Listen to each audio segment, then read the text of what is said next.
जय श्री कृष्ण। साथियों, हमें दूसरे धर्मों, जातियों और पंथ संप्रदायों का सम्मान करते हुए अपने धर्म, जाति, वंश परंपरा की जड़ों को कसकर पकड़े रहना होगा। कुछ जिज्ञासुओं को यह जानने की तीव्र ललक होती है कि यादव और अहीर एक हैं या भिन्न। जैसा कि अक्सर सोशल मीडिया पर या अन्यत्र भी देखने सुनने को मिल जाता है, तो आज की इस वीडियो में हम इसी विषय पर चर्चा करेंगे। शंका समाधान के लिए वेदों, पुराणों और ग्रंथों का सहारा लिया जाएगा। तो चलिए शुरू करते हैं। सबसे पहले हम अहीर शब्द की छानबीन करेंगे, जिसका पर्यायवाची होता है ग्वाल, यादव, गोपाल, घोष, आभीर, अहीर, गोप, गोपालक इत्यादि। यह अहीर शब्द संस्कृत भाषा के आभीर का अपभ्रंश या तद्भव है, जिसका अर्थ होता है निडर या निर्भीक। ये तो रही शाब्दिक जानकारी अहीर शब्द की, जो अब प्रमाणित हो चुका है। अब हम बात करेंगे यादव की।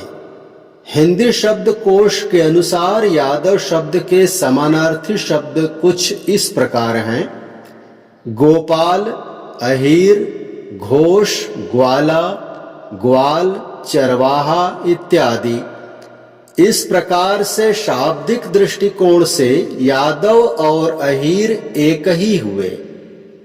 अब कुछ इतिहासकारों की चर्चा करेंगे, जिन्होंने अहीर या यादव विषय पर अध्ययन करके लिखा है।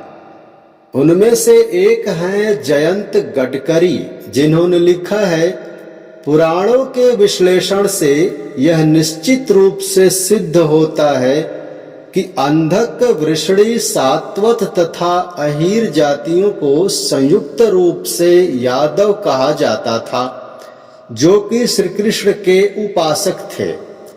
अब दूसरे इतिहासकार हैं लूसिया मिकेलुत्ती, जिनके अनुसार यादवों पर किए गए शोध के बाद यह निष्कर्ष निकलता है कि यादव जाति के मूल में निश्चित वंशवाद के विशेष सिद्धांतानुसार सभी गोपालक जातियां उसी यदुवंश से अवतरित हैं, जिसमें श्री कृष्ण का जन्म हुआ था, तथा यादव जातियां विस्तृत यादव समूहों में विभाजित होकर बनी हैं। पुनः इन्हीं के शब्दों में अहीर अर्थात यादव जाति की वंशावली एक सैद्धांतिक क्रम के आदर्शों पर आधारित है, तथा इनके पूर्वज गोपालक श्री कृष्ण पर केंद्रित है, जो एक क्षत्रिय थे। इसके अलावा भी बहुत से इतिहासकारों का मत यादव और अहीर के संबंध में एक जैसा ही है, जिसकी जानकारी कोई भी जिज्ञासु ले सकता है। अब हम पुराणों का रुख करते हैं और देखते हैं कि अहीर और यादव को लेकर पुराणों में क्या कहा गया है।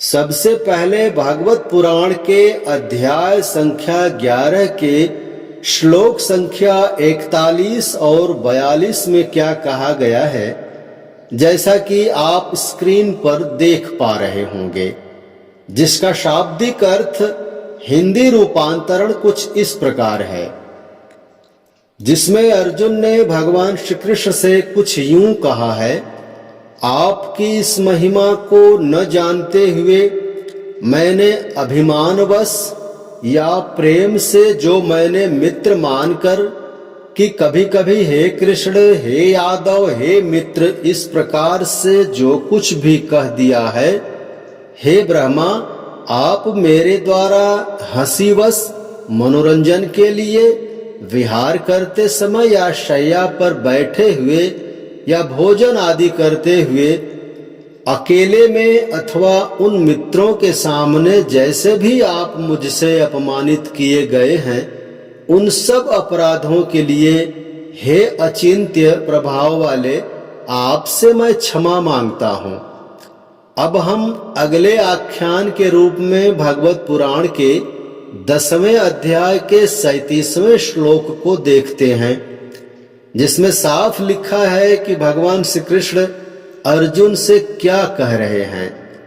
वृषणी वंशियों में मैं वासुदेव स्वयं तेरा मित्र, पांडवों में धनंजय अर्थात तुम, मुनियों में वेद व्यास तथा कवियों में कवि शुक्राचार्य भी मैं ही हूं।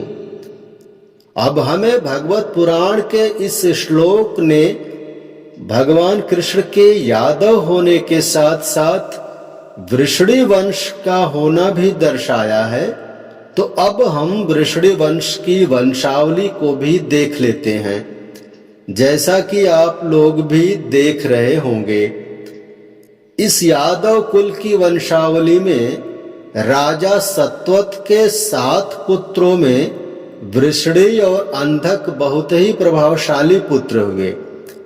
इसी वृषणी से वृषणी वंश बना तथा अंधक से अंधक वंश, जिसका वर्णन भगवत पुराण के अध्याय 10 के 37वें श्लोक में मिलता है, जिसमें भगवान श्री कृष्ण कहते हैं कि वृषणी वंशियों में मैं वासुदेव कृष्ण मैं ही हूं।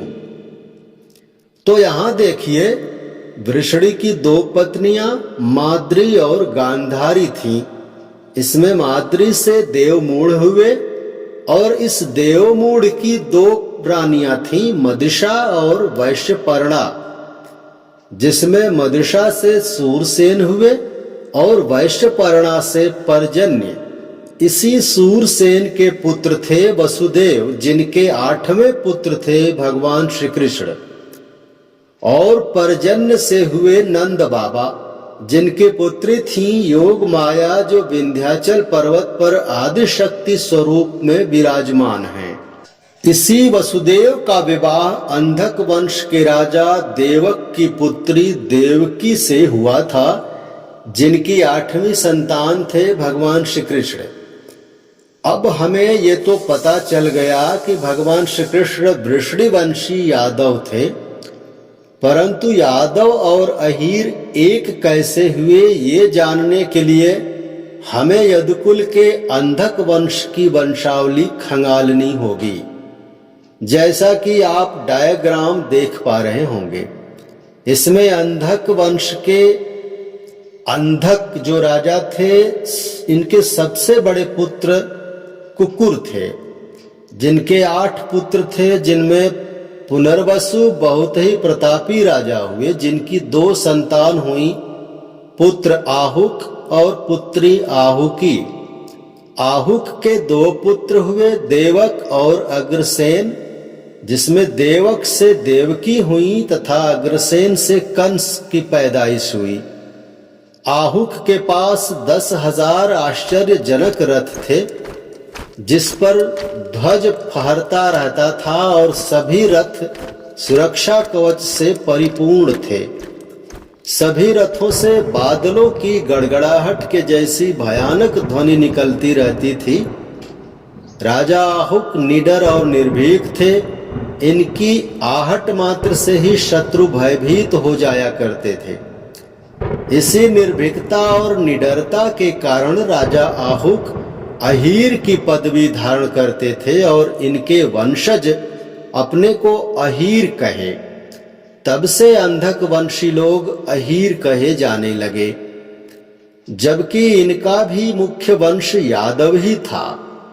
इसी से अहीर और यादव शब्द समान रूप से प्रयोग में आता है।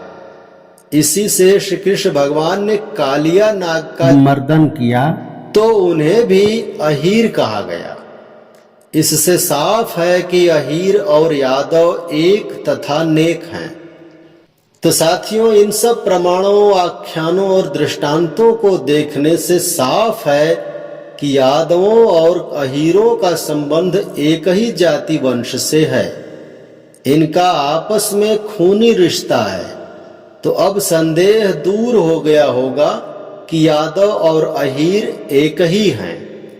तो साथियों, ये जानकारी आपको कैसी लगी हमें ज़रूर बताइएगा।